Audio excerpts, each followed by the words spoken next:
करके राधा रानी को लेकर अंतर्धान हो गए, चले गए। जिस सखी को लेकर के भगवान श्री कृष्ण रास से अंतर्धान हुए थे, गए थे, वो सखी कौन थी? लिखा है अनया राधितो नूनम, वहाँ राधा ही है। भागवत जी में राधा शब्द, भागवत जी में राधा है, रास पंचाध्यायी में ये बात मैंने पुष्ट की। और वहाँ लिखा है, देखो वहाँ पर क्या है, उद्यतायुध दौर दंडई राधावंतो भटान मृदे, लिखा तो है राधा। अब जिसको पाठ करेंगे तो राधा ही आएगा, पर वहाँ व्याख्या में आधावंतो हो जाएगा, पर उच्चारण में तो राधा लिखा है, उच्चारण तो राधा ही होगा। जब उसकी व्याख्या करेंगे, संधि विच्छेद करेंगे तो वो आधा हो जाएगा, पर उच्चारण में तो राधा है। इसलिए वहाँ पर जो है, वहाँ भागवत जी में मेरी दृष्टि, कोई माने ना माने, ये देखो उनके विचार हैं कि वो नहीं मानते, आपके विचार हैं कि आप भागवत जी में राधा माने या ना माने, ये आपकी स्वतंत्रता। पर मेरी स्वतंत्रता कहती है, मेरे गुरुजनों का आदेश कहता है कि भागवत जी में राधा है, क्योंकि कृष्ण के प्राण राधा। क्या वाकई ऐसे समय में जहां हम हैं, सनातन खतरे में है क्या? हिंदू खतरे में है क्या? इसके पीछे तथ्य है, बांग्लादेश में जो हो रहा है वो भी है। क्या वाकई सनातन को संभालने की जरूरत है? अगर है तो वो जिम्मेदारी किसकी है? पाकिस्तान से सारे हिंदू खदेड़ दिए गए, बांग्लादेश से सारे हिंदू खदेड़ दिए गए, कश्मीर से सारे हिंदू खदेड़ दिए गए। आज हिंदू अपनी सुरक्षा चाहता है, हिंदू अपना भला चाहता है, तो शास्त्र के साथ शस्त्र की विद्या भी आनी चाहिए। अपनी बेटियों को झांसी की रानी बनाओ और अपने बेटों को शिवाजी बनाओ। यदि नहीं बनाए तो ये बेटियां और ये बेटे आपस में आने वाले समय में मरने के लिए तैयार रहिएगा, क्योंकि कश्मीर से खदेड़े गए तो दिल्ली बंबई में आके बसे। जिस दिन भारत से खदेड़े जाओगे, कहाँ जाओगे? क्या बांग्लादेश और पाकिस्तान इसका उदाहरण नहीं है? इसलिए आज हमारे भगवान ने गीता सुनाई अर्जुन को, गीता के ज्ञान की जरूरत थी। यदि आप गीता से समझें तो मैं आपको गीता समझाऊं, लेकिन आप गीता से नहीं समझेंगे तो सुदर्शन चक्र तो श्री कृष्ण को भी उठाना पड़ा।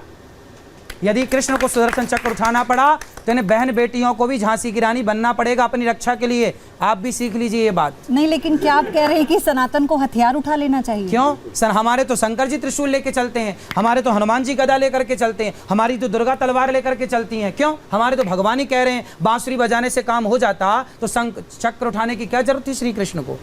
जहां जब आदमी बातों से ना समझे तो फिर उठाने पड़ते हैं। कानून का क्या होगा? कानून क्या हुआ? कानून का बांग्लादेश में है तो कानून, वो तो बांग्लादेश है ना, हम तो भारत में। अरे भाई, तो क्या हुआ कानून का? जब कश्मीर से खदेड़े गए तब कहाँ था कानून? कश्मीर से खदेड़े गए तब भी तो कानून था, पुलिस थी, सेना थी। किसकी रक्षा हुई? सारे पंडित खदेड़ दिए गए। जिस दिन आएगा ना तो कानून धरा रह जाएगा। लेकिन इस बीच ये भी आपको नहीं लगता कि धर्म पे नाम पर उकसावा भी होता है? बांग्लादेश को देखने के बाद यहाँ पर ऐसे कह दिया जाता है। कैसे? हम तो आपकी रक्षा के लिए कह रहे हैं झांसी की रानी बनो।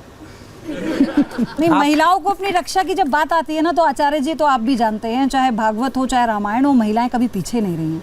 लेकिन दूसरी बात यह है कि धर्म के नाम पर उकसाना किसी भी धर्म के लोगों को, आपको नहीं लगता कि ये आपसी सौहार्द को भी बिगाड़ता है? देखो, हनुमान जी लंका गए तो हनुमान जी लंका जब गए तो वहां पर पूछा रावण ने, क्यों तुमने हमारे राक्षसों को क्यों मारा? तो हनुमान जी ने उत्तर दिया, सुन रावण, मैंने नहीं मारा, जिन मोहि मारा ते मैं मारे। जिन्होंने मुझे मारा, अब हमारी बहन बेटियों के साथ दुराचार हो, हमारे साथ गलत हो और हम बैठे देखते तमाशा देखते रहें, इसके लिए हम मारेंगे नहीं। हम किसी को छेड़ते नहीं हैं, लेकिन हमें कोई छेड़ेगा तो छोड़ते भी नहीं। अच्छा, आपकी ये बात सुनकर तो हो सकता है कि कई लोग हथियार उठा लें गुरु जी। आपकी इन बातों को सुनकर हो सकता है कई लोग हथियार उठा लें, लेकिन आप फिर क्या करेंगे? ये बोला है कि पहले गीता पढ़ो, गीता पढ़ोगे, शास्त्र पढ़ोगे तो शास्त्र ये बताएगा कि हथियार कब उठाएं कब ना उठाएं। हथियार का ज्ञान तो रखो, पर भाई पे उठाएं कि ना उठाएं, भाई पे क्यों उठाएं, अपनों पे क्यों उठाएं? हथियार उन पे उठाओ जब आपके देश पर संकट आए, आतंकवादी सामने खड़े हों और आपकी बहन बेटी की आबरू लुट रही हो, उस समय आपको हथियार से बात करनी चाहिए। वहां गीता काम ना आएगी। तो महाभारत में तो हथियार ही उठा, फिर हुआ अंत क्या है? महाभारत में तो हथियार ही उठा था, अंत क्या हुआ? हाँ, तो अंत जीत हुई सत्य की, तो मतलब पांडवों की। मतलब आप इस बात को सही कहते हैं कि अगर रक्षा में खून बहता है तो बहे। भाई, रक्षा में तो बहाना ही पड़ता है सरकार। कश्मीर से भागे तो थे, क्यों भागे? बांग्लादेश से क्यों भागे? मेरा मन क्या है, मैं चाहता हूं कि भागो मत, डटकर सामना करो, कहां भाग के जाओगे। इसलिए लड़ो, लड़ना सीखो अपने अधिकार के लिए। पांडवों ने अपने अधिकार की लड़ाई ना लड़ी होती तो क्या सीधे मुंह कौरवों को दे देते राज्य?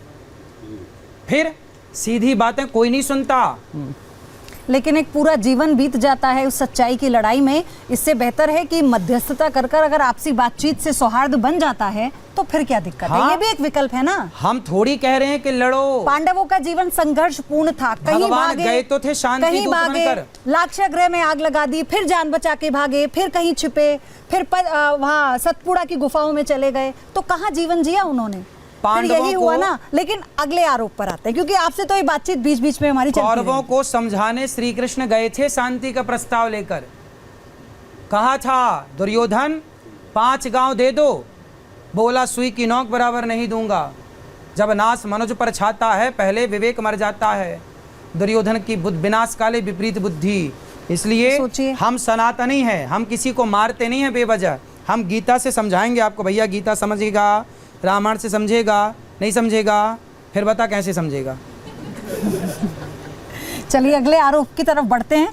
आपके जो आरोपों की लिस्ट है, फहरिस्त है, उसमें से अगला आरोप दिखाइए अनिरुद्ध आचार्य पर क्या है। तो आचार्य जी आप पर अगला आरोप है दलितों और अंतर जातीय विवाह का विरोध आप करते हैं, और हम आपको सुनवाते हैं फिर हम आपसे जवाब लेते हैं। सुनवाइए। विवाह वैश्यों में और शूद्रों का विवाह शूद्रों में, क्या कभी शेर पैदा हो सकता है? फिर जिसका कोई नियम नहीं है। और तुम अच्छे घर की बहू बेटी हो, कल को तुम मां बनोगी। लड़की ब्राह्मण है और पिता शूद्र है। अब जो तुम्हारी औलाद होगी, संतान, तुम उसे क्या नाम दोगे? वो ब्राह्मण कहलाएगा कि शूद्र कहलाएगा? बताओ। ना वो पूरा ब्राह्मण हुआ ना वो पूरा शूद्र हुआ, वह हो गया वर्ण संकरी।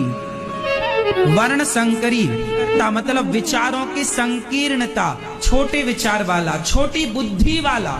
देखो ऐसा है, हमारे यहाँ तो यही परंपरा बनी। जितने यहाँ बुजुर्ग लोग हैं वो सब ये जानते हैं कि हमारे यहाँ विवाह तो पानी पियो छान के, विवाह करो जान के, है ना।